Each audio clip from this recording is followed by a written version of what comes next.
One thing nice about ordinary time is when the three readings that we have on an ordinary Sunday jibe with each other and paint a common message for the attentive reader. So I'd like to summarize or look back a bit and do a revision of all three readings. In the first reading, we are given that famous statement, Vanitas vanitatum omnis es vanitas. I like it in Tagalog, it sounds better. Walang kabuluhan, walang kakabu-kabuluhan. At ano yun? What are we talking about? That is what you need to pay attention to. But in the second reading, we are told what we ought to do and to escape from vanitas vanitatum, vanity of vanities. St. Paul advises the Colossians to think about what is above, not what is of earth. When you think only of what is of the here and the now, what is earthly, what is countable, what is palpable, what is recordable, what is storable, what you can put in your kamaligs, in your storage rooms, storage bins, and so on. That is thinking only of what is below, not of what is above. And sooner or later, the reality that we need to accept is that we will all be facing a blank wall. If the first reading from Kohelet tells us wisely to avoid falling into the trap of the bonfire of vanities, and if we are advised by St. Paul to think about things above and not only of things below, then the third reading tells us and puts us right into the heart of what it means. And I'll recall it for you. Suddenly a man from the crowd came at sinabi sa Panginoon, pakisabi sa kapatid ko na ibigay naman sa akin yung aking mana. Nag-aaway yung magkapatid, pero ginawa pang referee ang Panginoon. This is indirect communication that is all too common among families, dysfunctional families. And no one of you can claim to my face that your family does not have any shade of dysfunction. There are no perfect families. And if your family is caught in this pattern of indirect communication, then there is something good for you to listen to. Teacher, tell my brother to share the inheritance with me. When a mother tells her youngest son, who is no more than 3 or 4 years old, sabihin mo sa tatay mo, huwag na magsugal. Sabihin mo sa tatay mo, umuwi ng maaga. That's indirect communication. That's triangulation. Your family is in a dysfunction. And that is not healthy. When you tell your mother-in-law to tell her son to behave and not to fall into scatter, hindi binanggit yan sa SONA, hindi binanggit yung online gambling na yan, nakabalbalan, yan, nandiyan ang kasalanan ng bayan ng Pilipino. Hindi binanggit ng SONA. Kung ganyan ang ating pamamaraan ng komunikasyon, there is dysfunction. And dysfunction, psychologically understood, translate that into the moral atmosphere that we are now doing in this church, in this Mass, then that's what you call S-I-N, sin. And the word sin doesn't have you in the middle, it has I. And that means that the message is for me as much as it is for you. And the Lord, a bit exasperated, said, "Who appointed me as your judge and arbitrator?" Ginawa mo pa akong referee. Problema niyo yan, huwag niyo akong isama dyan if I were the one who were in the place of the Lord. But then the Lord used this as a teaching moment. It became an evangelizing, privileged moment. And so he turned to the crowd and said something that we all need to hear today, and we all need to think about every day. Take care to guard against all greed. He didn't say, take care to guard against greed, but he talked about all greed. And I will illustrate for you by way of exemplification what this all greed is all about. When you have your own private space in the church and you get angry because somebody got ahead of you in your chosen place here in church. I've been a priest for almost 43 years now, so I know what I'm talking about. In every parish, there are people who are very powerful. Yung mga parish council, pastoral council, yung iba nagbigay ng 2 sako ng semento kay Father Quaranta in 1975. Kung magsalita, parang sila nagpagawa ng simbahan. Sense of entitlement. Then, greed. Take care to guard against all greed. Take care to guard against all greed. When you continue on electing all those who give you 3,000 during elections or before elections, greed, kasakiman. When you elect that one who invites you for dinners and lunches in Maxes and Shakey's, at napakabait ni congressman at siya ang binoto nyo, greed, kasakiman. Take care to guard against all greed. When you realize that since you were young, you were paying 25 centavos extra whenever you saw a movie in Odeon in Avenida Rizal, and nothing comes out of all these anti-flood projects because 35% went to congressman, 35% went to his cousin who's the contractor, and the rest, the 30%, has to be divided between mayor and barangay captain and the barangay councilors. Then what do you have? 10% goes to anti-flood projects. Take care to guard against all greed, because greed does not belong to the province of Congress alone. It also belongs to where we are, where you are seated, in your street where you have 3 cars, and you take over the tapat ng bahay ng walang kotse. Kasakiman. We are concerned about this because there but for the grace of God go I. And we are all involved. We are all in it together. Take care to guard against all greed. I chance upon a made-up story that illustrates what I'm talking about. There was a husband and wife who, the man worked so hard and got so much money. I don't know from where, but he got so much money. And having fallen sick of cancer, he talked to his wife and said, "When I die, I want all of my money to come with me to my tomb. Ibabaon kasama ko sa puntod." At sabi ng asawa niya, "Yun ang gusto mo, di gawin natin." And so the man died, and the woman did what she was told. So she wrote a check for so many millions of pesos and put the check in his kabaong, and it was buried. The woman did according to agreement. She did what the letter of their agreement stipulated. But the man faced a blank wall. Why? The crisis of limits. You know very well, the men who are here at age 45, you cannot do jump shots anymore. You think you are strong, and you try to kick a ball and you realize that once you wanted to kick a ball, somebody else's foot is right in front of you. You're not as quick.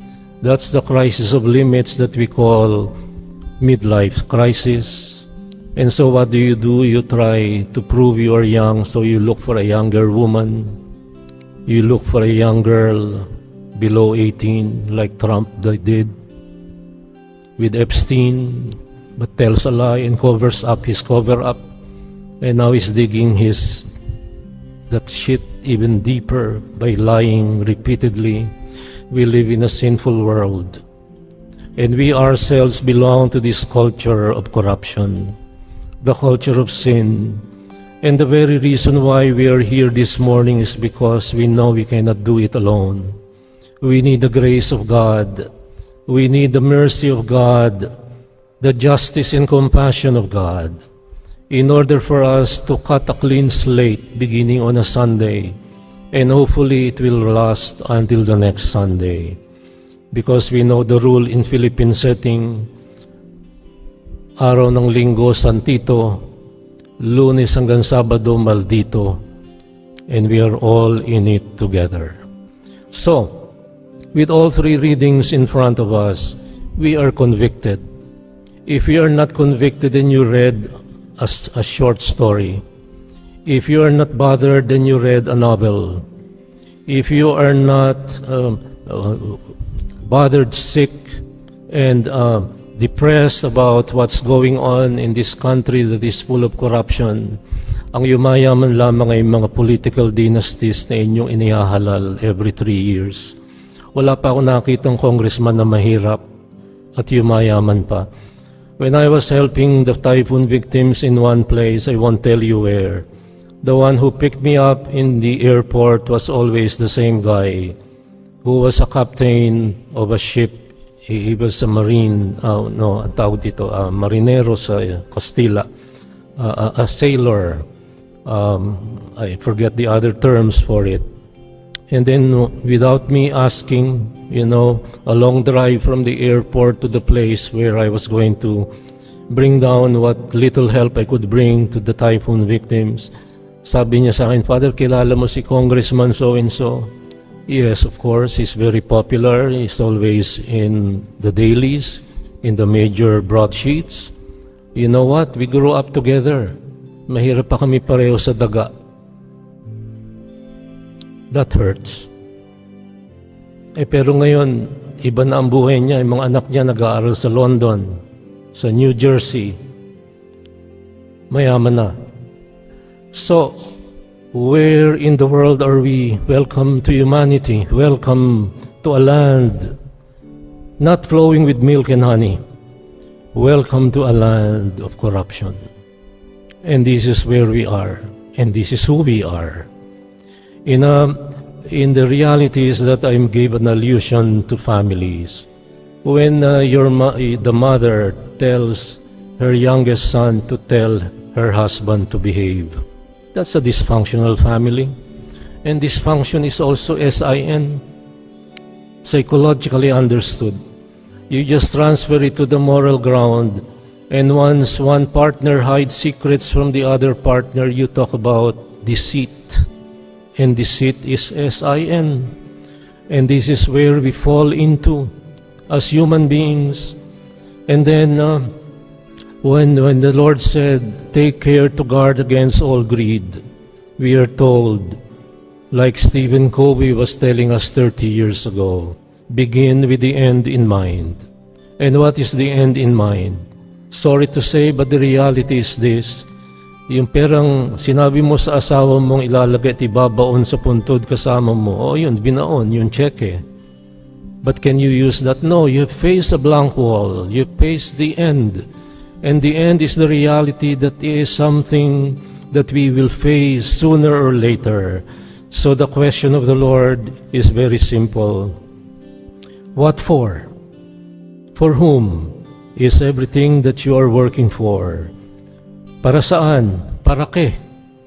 Ano ang kahinatnan? Vanitas vanitatum omnis es vanitas. Walang kabuluhan, walang kakabukabuluhan kung hanggang eleksyon lang tayo at hanggang kay mabait na congressman lang tayo. Habang nagdurusa ang buong bayan sapagkat ninakaw ang ayuda, ninakaw ang pang-akap, ninakaw ang pang-flood control. Kung kaya lahat ng flood control ayun, baha pa rin at mas malala pa. This is where we need to be realistic. We are all facing an end that is irrevocable, that is unpreventable, ineluctable, unavoidable. I'm using every word in the dictionary to say the same thing. Hindi natin yan matatakasan. And so what do we need to do? Begin with the end in mind. And what is our end? Our end, we are called to holiness, we are called to salvation, we are called to union with God, we are called to things that are higher. We are born for greater things, ad maiora natis sumus, ad maiora natus. We are born for greater things. Think not of things below, but on things above. And therefore we need to set our sights on the crucified Lord. And the crucified Lord is hanging up there. We need to look up, not look down. Looking up in faith, looking up in hope, and looking to your neighbor in charity, because charity will be an offshoot of that faith and hope that you all uphold with might and main, with heart and mind, body and soul. We are a sinful people, but we are a redeemed people. And that redemption is what we hold on to in faith and hope. And therefore, the counsel of the Lord to take care to guard against all greed. All greed. Pag ayaw mo magbigay ng panahon mo, tinitipid mo pa ang Diyos kasi pumasok ka during the gospel, you're late. Don't confess it, Father, late ba ako? Talagang late ka. Because the Mass is the beginning and an end. It does not begin during the gospel. It begins during the entrance song. Take care to guard against all greed when you cannot give your talent to help others. And you withhold what you have and what you are. Sapagkat tinitikis mo yung kapatid mo, nakaaway mo dahil ang pinag-aawayan niyo yung mana. Take care to guard against all greed. Family squabbles. Many times they are born of greed. The culture of corruption, they are born of greed. Bakit maggagayo papa at mag-uunahan para maging congressman yung asawa, yung anak, yung pamangkin, yung inangkin, at yung kabit? Greed, kasakiman. Culture of corruption is greed.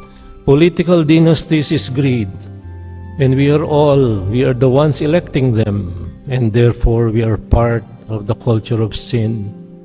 And this is the reason why we come to Mass Sunday in and Sunday out, because there but for the grace of God go I. And when we start the Mass, if granted you came on time, we started with an admission, I confess to Almighty God. And then after this, we will go on with the proclamation, I believe in one God. And then after that, we'll go with the participation in the sacrifice, and we will partake of the gift and the fruit of that sacrifice. And then when I will say, go, ite missa es, go, is not the Mass is ended, go and bring it, the effects of that Mass to where you are, and bring it to where you are shopping. You know, I'll end with this little, I know I'm overshooting by 1 or 2 minutes, but I'd like to end with this. Many times we are blinded by what we see or think we see, but there is such a thing as product. But product is not alone, there is pricing. And product and pricing are affected by positioning and then promotion. So pag bumili ka ng beer sa tindahan, it's 60-65 pesos. Pero pag binalot ng waiter ng tissue paper yung bote ng beer, 115 pesos na. Pagka pumunta ka sa Manila Hotel, it's 350 pesos. And when you go elsewhere, it can amount to 650 when you go to, I forget the names of these big places that I have never been to. Then you talk of dollars. The product, the pricing, the positioning, the placing, and the promotion, they all mean a whole lot. And we are blinded by this. Take care to guard against all greed. And this is a message for me as much as it is for you. Ito ang puso